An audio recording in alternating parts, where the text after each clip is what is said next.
is turning the stream through benevolent interventions. Thank you very much, and Jazakallah, Dr. Shamsad Bal Sahab, Mr. Syed Ali Sahab, and my son, Dr. Syed Mahmood Sahab, who is a gastroenterologist here. Greetings to the august audience. Ladies and gentlemen, the directive principle of Islamic socialism is circulation of wealth. Incidentally, this was also adopted in the Constitution of India later on. The instrumentalities for such directive principle, its implementation, are zakat, sadaqah, and there is some phenomenon known as Qulil Afwa, which very few people know about. I also came to know about it about 15 years ago. It's a Quranic terminology. I will shortly explain this. Fitra on the occasion of Eid al-Fitr and Qurbani on the occasion of Eid al-Adha. And kafara. If something goes wrong on the part of an individual, then kafara has to be paid. It's all in the Sharia, and most of you will be knowing about it. So these are instrumentalities of what? Circulation of wealth. That is the basic principle of Islam. That is why the Prophet, peace be upon him, said that wealth does not decrease by paying in charity. Therefore, friends, we must expand on the existing practice of zakat and sadaqah. And that would help us to meet the needs of our 21st century. Let us not confine zakat to an insignificant, unorganized individual charity. Zakat should rather become a universally acknowledged instrumentality for circulation of wealth and societal amelioration. Friends, we also need to think beyond zakat. And that is where we come across the terminology of the Quran, Qulil Afwa. Actually, this is Surah Baqarah, ayat number 219. Allah says, وَيَسْأَلُونَكَ مَاذَا يُنْفِقُونَ قُلِ الْعَفْوَ. O Prophet, peace be upon you, they, that is your people, are asking you what they should spend in God's cause and for the needy.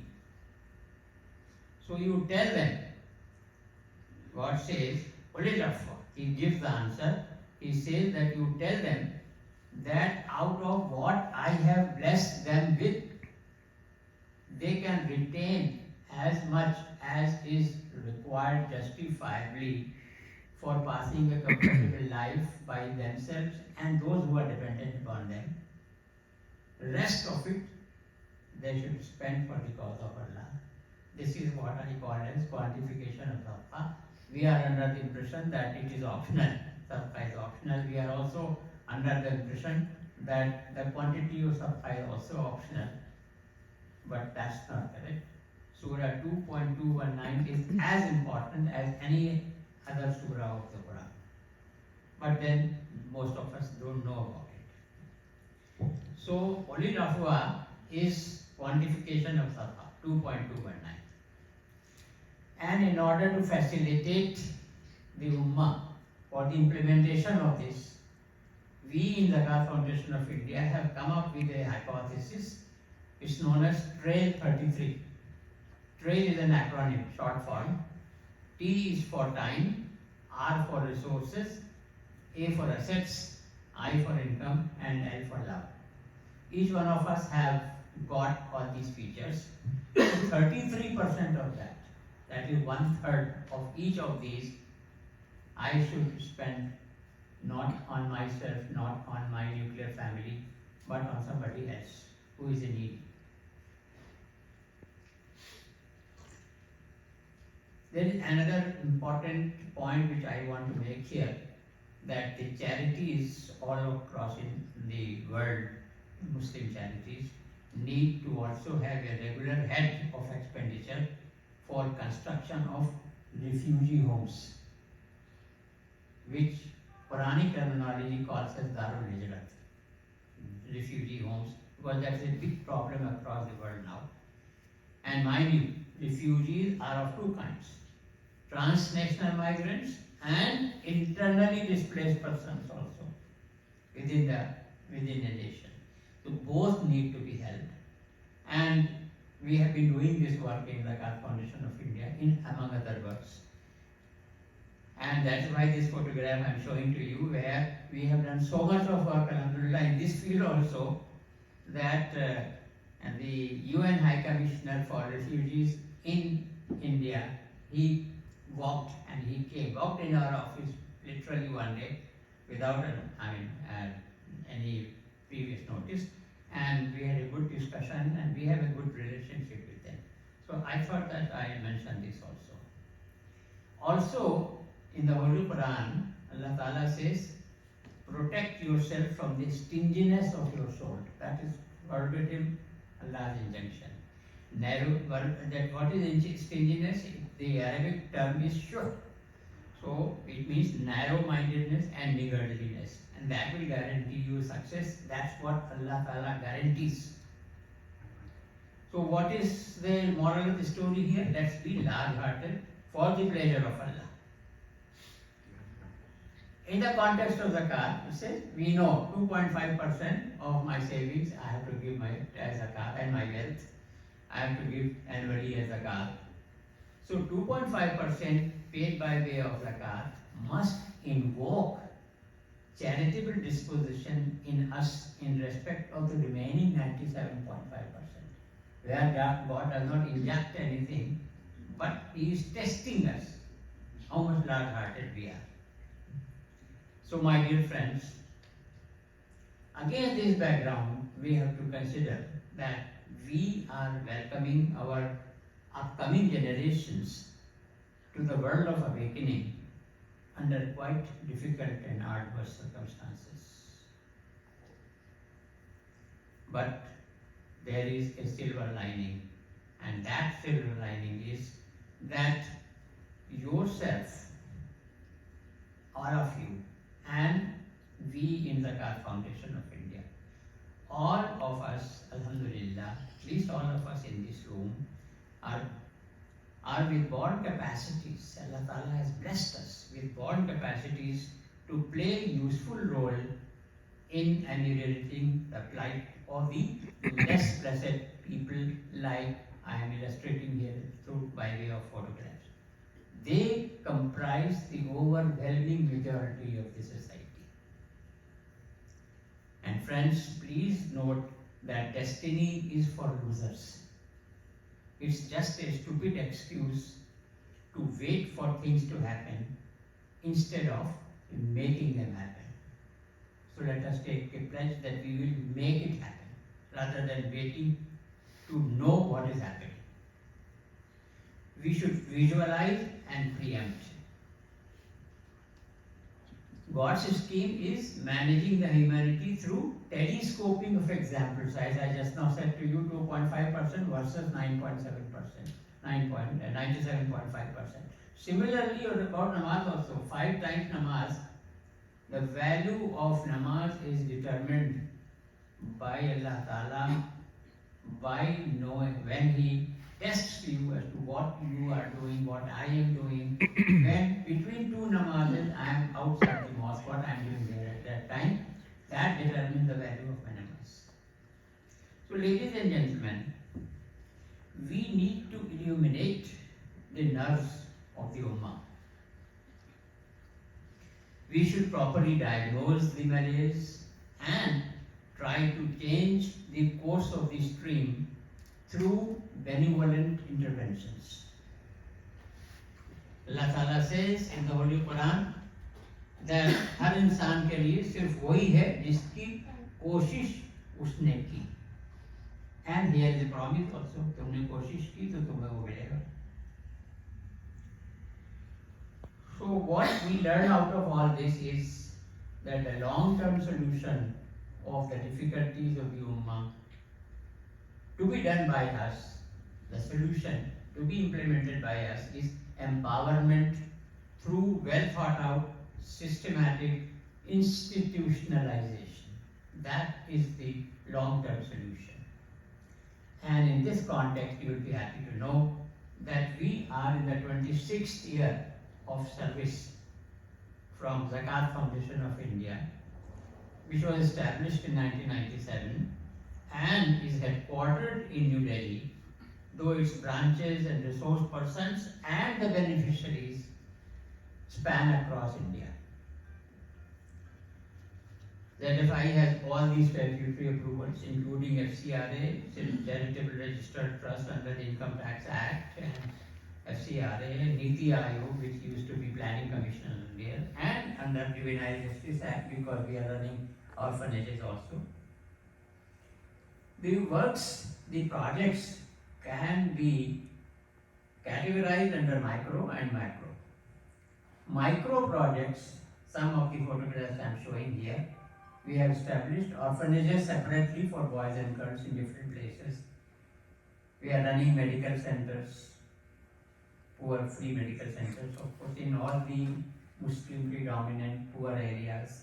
Tailoring institutes for the poor girls in order to empower them. Daycare centers, that small children of young couples, mazdoors. The man goes there, stands on the Chauraha and says, hire my services till the evening for physical job and give me 500 rupees in the evening, and his wife is mopping some floor somewhere in some house. Their children throughout the day we take care in different places. That is known as daycare centers. We also help widows by way of monthly packet of uncooked food items and all other requirements. We take care of displaced persons, as I just now mentioned to you.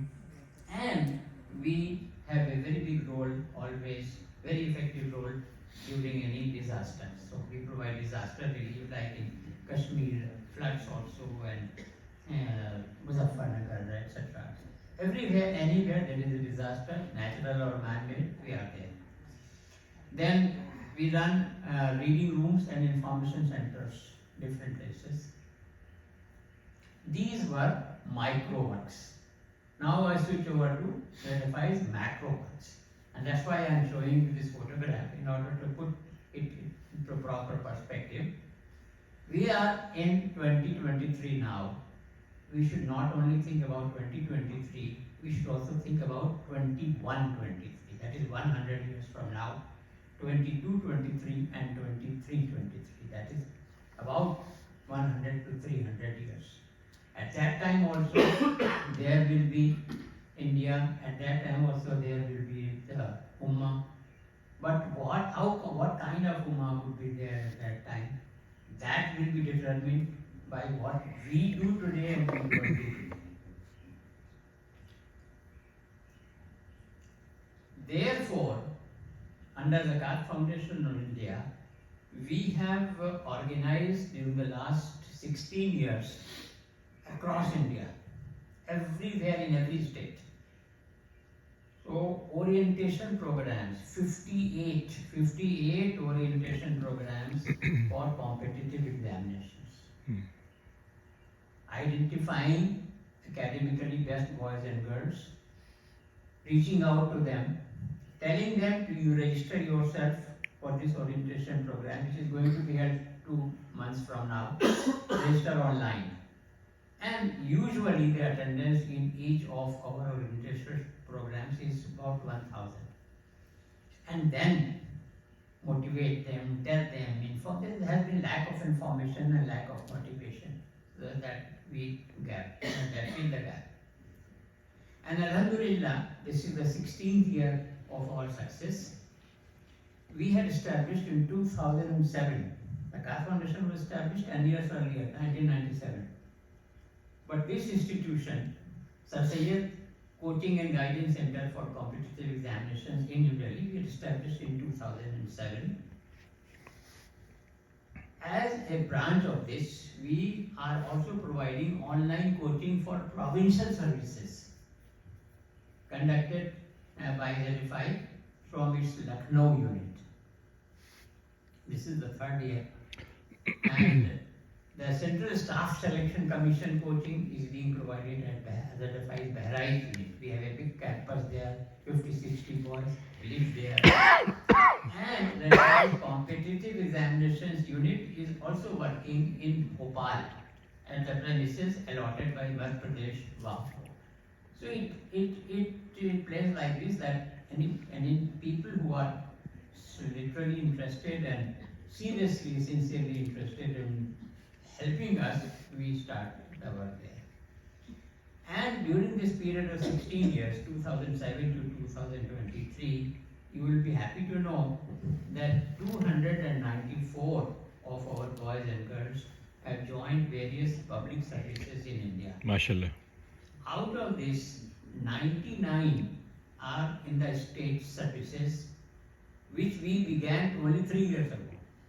Earlier we used to do only civil services. Which, what does it mean? 195 of our boys and girls have joined IAS, Indian Administrative Service, Indian Police Service, Indian Foreign Service, Indian Revenue Service, etc. In fact, in 16 years, one becomes quite senior also in the government service. Our products are Consuls General of India in different places. Our products are IGs, etc., and downwards up to different levels. Alhamdulillah, that is the idea. Plus, this year's result of prelims, there are 3 stages: prelims, mains, and interview for civil services. The prelims result has been declared while I was in New York, and 46 of our boys and girls have qualified that also. Very good. And in addition, across India, so many others approach us every year that we have also qualified. Now give us coaching also, provide coaching for us also, and that has begun, Alhamdulillah.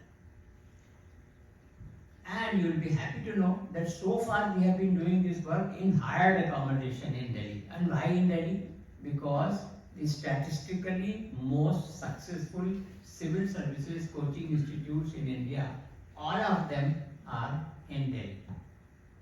So that's why Delhi is our choice. Otherwise, there is no love, extra love for Delhi. Wherever this would have been there as a positive point, you would have done there. So the dream of 15 years has also come true, and the new campus of ZFI's Syed Coaching and Guidance Center for competitive examinations, spread over 3 acres of land, has already been started 3 years ago, and about 95-96% work has been done. Inshallah, our next batch will stay there. MashaAllah. 500 boys and girls together, living together, studying together, receiving coaching together. And these are some of the photographs of our project. That was project 1, which I have talked to you about this so far. Project 2 is dealing with underrepresentation in the legislature, which has 3 tiers: Lok Sabha, that is lower house of parliament, state assemblies, and local bodies. Local bodies are municipal corporations, municipal bodies, panchayat samitis, gram panchayats, zilla parishads, etc. Urban and rural local bodies, and you will be very astonished to know that in India we have 283,000 Wow. local bodies, 3 lakh, 283,000 local bodies. बहुत हो गया. And if we suppose that in every local body there are about 20 wards, like constituencies in the parliament, etc. So the number of wards in which India has been divided in rural and local areas are 5.5 million. I am giving you this statistics because I am going to tell you something much more important than this. There is some process which is known as constitutional process, which is known as delimitation. Not many people know about it. In Hindi we call it Parisiman, in Urdu we call it Hadbandi. And this is somewhat like what you know here as in United States as gerrymandering. This is a term which those who are interested in electioneering, they know about it. Actually, the law is, the constitution also says this. This is very, very important for 200 years, 300 years, taking care of our community. The constitution provides that every 10 years there will be census of the population, which is done by, and the constitution also says that when the new figures of census are published, so in the light of those revised figures, the boundaries of all the constituencies and wards should be revised. This is known as delimitation.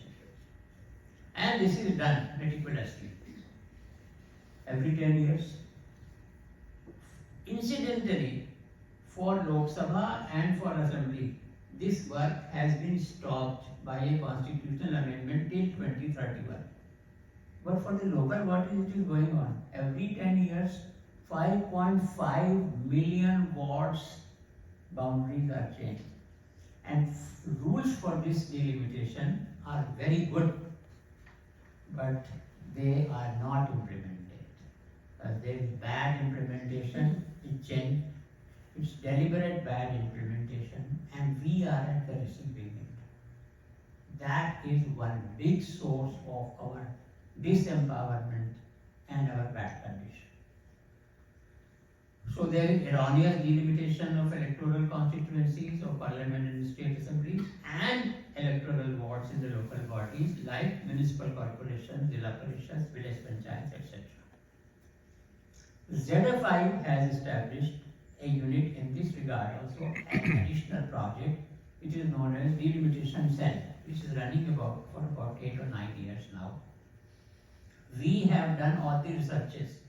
All the data has been collected for all the constituencies of parliament and assemblies. And in addition, we are ready with that by the way, but we are deliberately withholding it in view of political reasons. But we are also doing at the ground level some work. I am going to illustrate that so that you have an idea of what work can be done.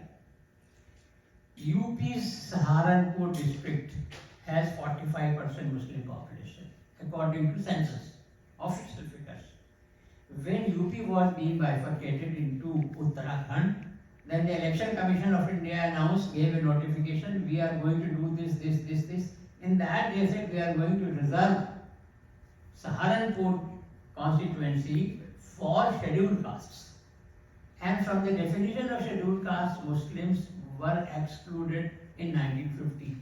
That's a different story altogether. So which means that 45% constituents of Saharanpur constituency were going to be disenfranchised. We filed an objection. The Foundation of India, we have all the data and we filed objection, very detailed.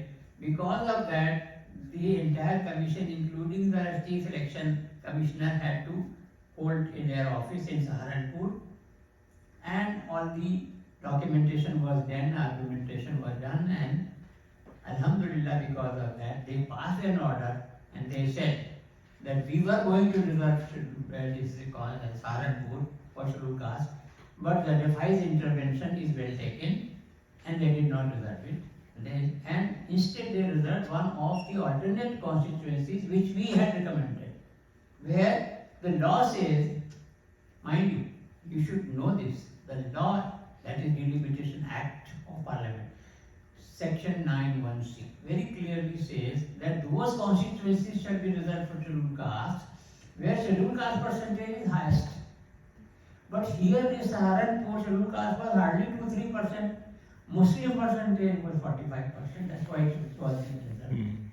And Alhamdulillah, it was not reserved. So the Muslims of Saharanpur were saved of being disenfranchised maybe for the next 100 years.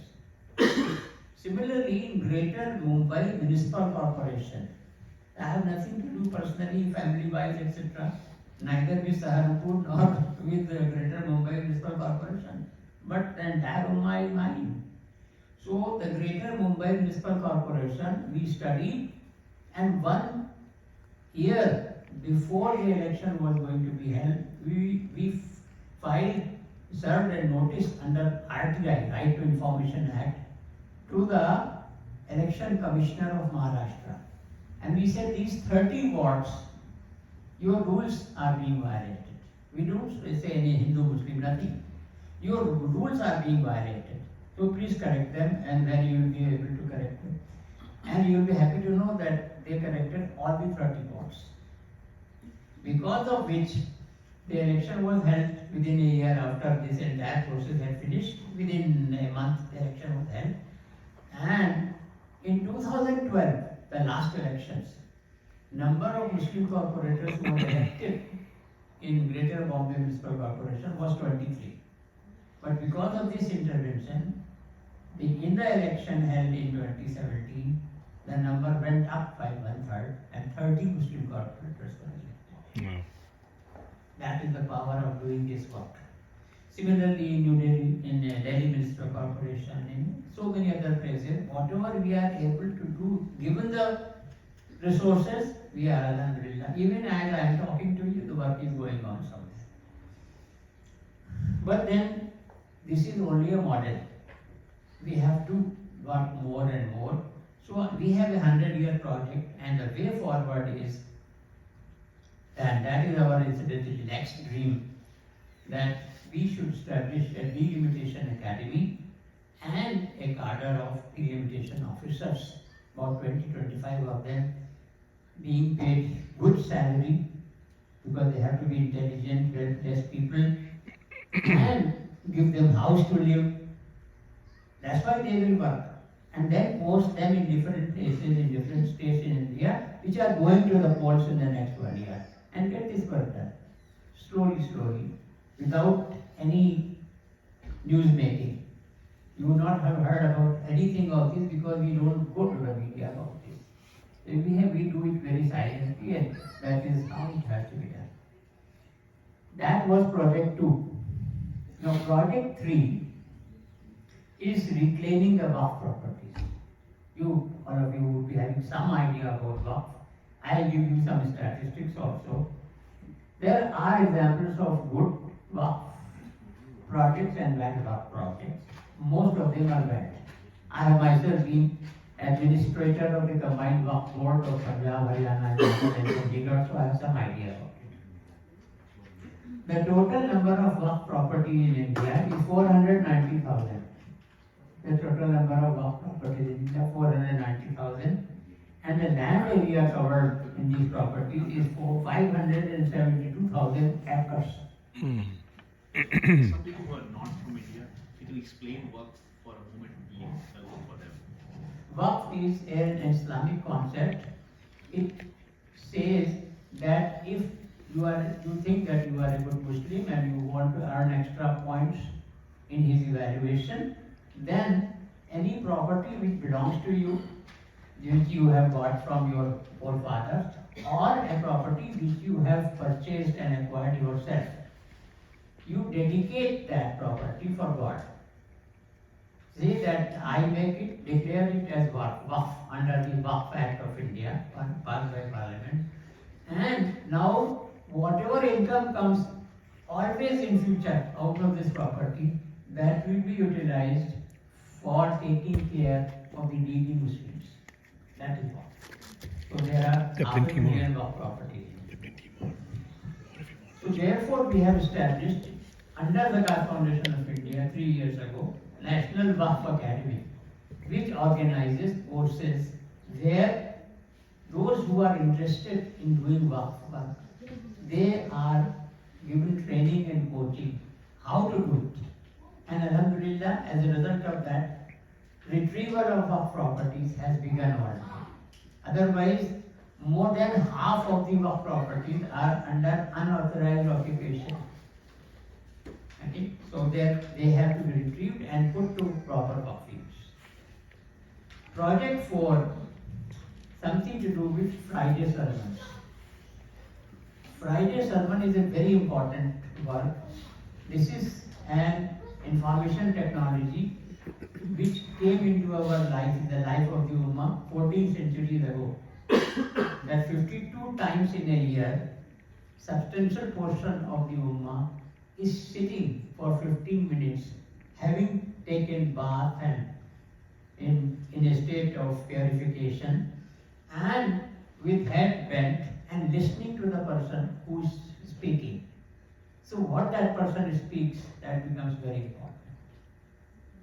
And the yardstick is that that should be as important, or should aim to be as important as the Prophet's sermons. Prophet used to, peace be upon him, he used to give sermons. So what was the impact of that sermon? What are the contents of that sermon? So therefore a lot of planning and enrichment is required for this purpose. We should learn from Christians. They publish annual almanac of the sermons which are going to be delivered on every Sunday in the next year. That is almanac. They give, this is the Bible, quotation number, etc. And these are the meanings, this is the commentary, etc. So something of that sort we should do. So because of that, under the God Foundation of India, we have established Ashab Sufa Institute of Imams and Hadiths, where this work is being done. I am not going into details so that it does, but some photographs are here. You can have a look at it. We keep on doing this work, and this has good impact. Project 5 is societal upbringing. Like, for example, Taj Mahal is considered to be a source of beauty, it's considered to be a reminder of human love. But hardly any people know that it is also a vehicle for carrying God's message to humanity. That hardly any people know, because all over there is calligraphy of the Quranic ayat there, and there are very carefully selected ayat, beautiful messages. So we have also published Taj Mahal's spiritual message in the form of a coffee table book. Just in the entire page, just photograph and some calligraphy and the ayat which is written there, and its meanings and its commentary in different languages. Similarly, Allama Iqbal's poetry, selected couplets, their meanings in different languages, illustrations, etc. Another coffee table book. And some other books also in different languages we have established. We have also established a Bal Academy India as a part of the God Foundation of India in order to work in the field of societal upbringing. So, my dear friends, during the last years, that is 1/3 of his life, our Prophet ﷺ had changed the world for the better through systematic planning and perseverance. So, let us also try to follow even this sunnah of our Prophet, peace be upon him. To facilitate your participation in this journey, we have organized, the God Foundation has organized a facility for you in USA in the form of ZFI's sister charity. And that is the God Foundation of India, Inc., INC, which has all the recognitions, registrations, including under 501c3. It has a separate website, and this is the QR code for that. And the best thing about it is that it is tested and recognized for purposes of Foreign Contribution Regulation Act of India. The God Foundation of India is registered under Foreign Contribution Registration Act, and the amounts which are received in this bank account here, they have been sent, they are regularly sent to India, to the God Foundation of India, where the State Bank of India, the Government of India, Ministry of Home Affairs, they happily accept it. Fine. So that facility is there, alhamdulillah. Some copies of the brochure are also here. Kashif, my son, I request him to kindly hand it over to you people. And this is the local telephone number of the God Foundation of India in USA. It's mentioned on the brochure also. So friends, Allah says, يَوْمَ لَا يُنْفَعُ مَالٌ وَلَا بَنُونَ إِلَّا مَنْ أَتَى اللَّهُ بِقَلْبٍ سَلِيمٍ. On the day of judgment, only those persons will achieve salvation who arrive in God's presence bearing a sound heart. Qalbin Salim. And what is this Qalbin Salim? It's very complicated perhaps and not easy to understand in one go. But Rama Iqbal has made that also easy for us through his Persian couplet, which I am going to explain to you. He says, Base Khami ki daram az mohabbat ki niyas azam ki farda tu rasam pesh tu azman ar moha khai. O Lord, O Allah Ta'ala, you gave me a heart of crude copper. With my love for your creatures, my fellow human beings, I am trying to convert this crude copper heart into a golden heart. So that when I meet you tomorrow on the day of judgment, I can present it to you as a gift. وبالله التوفيق والهداية وآخر دعوانا الحمد لله رب العالمين والصلاة والسلام على سيدنا الحمد لله.